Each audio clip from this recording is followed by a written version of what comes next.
Welcome back. यस ट्युटोरियलमा हामीले चाहिँ नि टोपो म्याप छ नेपालको जुन टोपोग्राफिकल म्यापहरू त्यो चाहिँ त्यसको बारेमा चाहिँ नि अलिकति मेथड्सहरू डिस्कस गर्नेछौँ। जस्तो नेपालको टोपो म्याप चाहिँ नि कि त अब किन्नै पर्छ टोपो सिट होइन, नापी विभागमा डिपार्टमेन्ट अफ सर्वेबाट, अथवा त्यसको चाहिँ जेपिजी फाइल अथवा पिक्चर फर्मेटमा चाहिँ नि pahar.in भन्ने एउटा च्यानल छ इन्डियन वेबसाइट, त्यसबाट चाहिँ हामी चाहिँ नि आफ्नो सिट अथवा इन्डेक्स अनुसार चाहिँ हामीले डाउनलोड गर्न सक्छौँ नाम अनुसार होइन।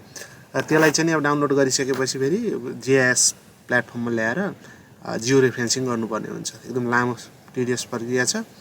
अनि अब ग्राउन्ड कन्ट्रोल पोइन्ट जिसिपीहरू पनि आफूले डिटरमाइन गर्नुपर्छ। अनि त्यो कहिलेकाहीँ इरर आउँछ, समय लाग्छ। त्यो भएपछि जस्तो अब त्यसलाई कसरी सिम्प्लिफाई गर्ने भन्दाखेरि चाहिँ अब यसको लागि चाहिँ हामीले XYZ टाइल्स भन्ने हुन्छ जिआइएसमा। XYZ टाइल भनेको चाहिँ एउटा चाहिँ नि टाइल म्याप सर्भिस हो, टिएमएस भन्छ। यो चाहिँ नि क्युजिआइएसमा भर्सन 3 मा सहजै जुनसुकै भर्सनमा युज गर्न सकिन्छ भने आरजिएस प्रो भर्सनमा छ। आरजिएसको आर्कम्याप भर्सनमा छ जस्तो लाग्दैन। र आरजिएस प्रो र क्युजिएस युजरले चाहिँ नि यो चाहिँ नि सहजै हामीले चाहिँ यसको युज गरेर एकदम कामलाई चाहिँ इफिसियन्ट गर्न सक्छौँ। अब नेपालको जस्तो pahar.in ले दिएको अथवा नाभि विभागमै भएको चाहिँ यो 1:50,000 र 1:25,000 को छ स्केल।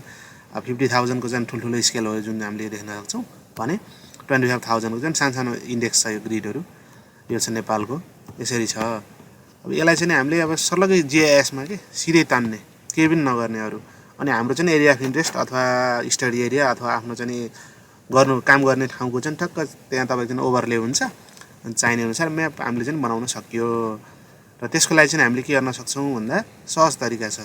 जस्तै क्युजिएस खोलौँ, हाम्रो एरिया अफ इन्ट्रेस्ट जस्तो मेरो एरिया छ, यो कहाँनिर पर्छ भने अनि यसलाई चाहिँ हाम्रो प्रोजेक्टेड फर्मेटमै राख्दा नि हुन्छ, WGS84 मै राख्दा नि हुन्छ। जस्ट कुन आफ्नो चाहिँ नि हुन्छ WGS84 45N 44N अथवा जस्ट 84 मा राख्न नि सकियो। र त्यो टोपो सिट चाहिँ नि स्युडो मार्केटर हुन्छ। त्यो चाहिँ नि भनेको 3857 भन्छ त्यसलाई। स्युडो मार्केटर भनेको एपियर चाहिँ नि WGS84 जस्तो गर्छ, कोअर्डिनेट सिस्टम नि त्यस्तै देखाउँछ, तर स्लाइटली डिफ्रेन्ट हो त्यो। तर त्यो स्युडो भनेको छ, त्यही भएर त्यसको लागि हामीले के गर्न सहज तरिका छ, ब्राउजरमा जाने, ब्राउजरमा जानलाई यहाँबाट पनि जान सक्छौँ क्युजिएसको। अनि XYZ टाइल्स भन्ने चाहिँ यहाँ सिधै XYZ टाइल्समा जाने, राइट क्लिक गर्ने, न्यू कनेक्सन गर्ने, र यहाँ यो युआरएल भन्ने छ। युआरएलमा चाहिँ हामीले एउटा लिङ्क छ, त्यो लिङ्कबाट अल नेपालको चाहिँ नि जियो रेफरेन्स गरेको टोपो सिट यहाँ चाहिँ नि एपियर हुन्छ। त्यसको लागि म यो लिङ्क सेयर गर्छु तपाईँहरूलाई। यो लिङ्क तल कमेन्टमा हेर्नु होला, के अरे डिस्क्रिप्सनमा भिडियोको। र यसलाई चाहिँ यहाँ पेस्ट गरौँ र यसको नाम राखौँ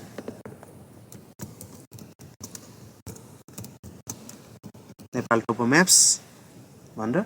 अरू यो अब जुम लेभलको बारेमा छ, यो चाहिँ आफ्नो ऊ अनुसार राख्नुहोस्, कति म्याक्सिमम मिनिमम, जस्ट ओके गरिदिनु। अब यसलाई सुरुमा नेट चाहिन्छ, नेट भएपछि आउने हो।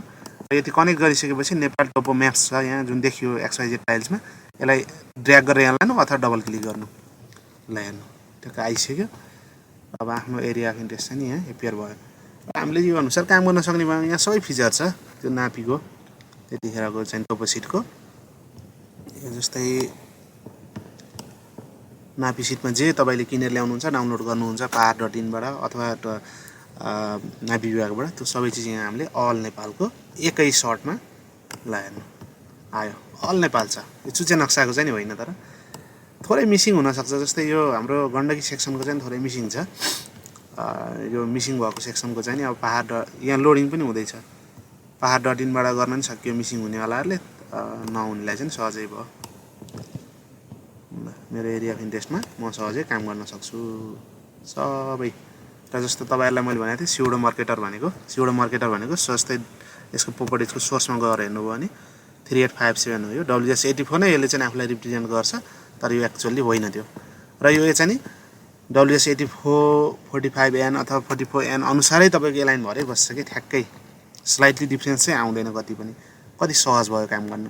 अब आरजिएस युजरहरूले पनि एड डेटा भन्नेमा जानुहोस्, एड डेटामा गएर अनि यो युआरएल कनेक्सन गर्ने त्यहाँ पनि तरिकाहरू होला, सर्फिङ गर्नु अनि त्यसपछि हाल्नु र यो लोड हुन्छ, काम सहज हुन्छ। र यो लिङ्क चाहिँ नि मैले हालेको छु डिस्क्रिप्सनमा। यो किन गरेको भन्दा अब यो चाहिँ नि खासमा कपिराइटहरू यताउति गरे त होइन। जस्तो नापी विभागको अहिले चाहिँ नि जियो पोर्टलहरू नेसनल जियो पोर्टल चल्दैन, एउटा कुरा त्यहाँ लगइनै गर्न गाह्रो छ, चल्दैन, डाउनलोड हुँदैन। pahar.in बाट डाउनलोड गरेको चिजलाई कतिचोटि जियो रिफरेन्स गर्ने, काम इफिसियन्ट होस्, छिटो होस् न, सबैलाई सहज पनि होस् भनेर यो चाहिँ नि एउटा यो XYZ टाइल्स भन्छ, यो टाइल चाहिँ नि मैले यहाँ सेयर गरेको छु। धन्यवाद।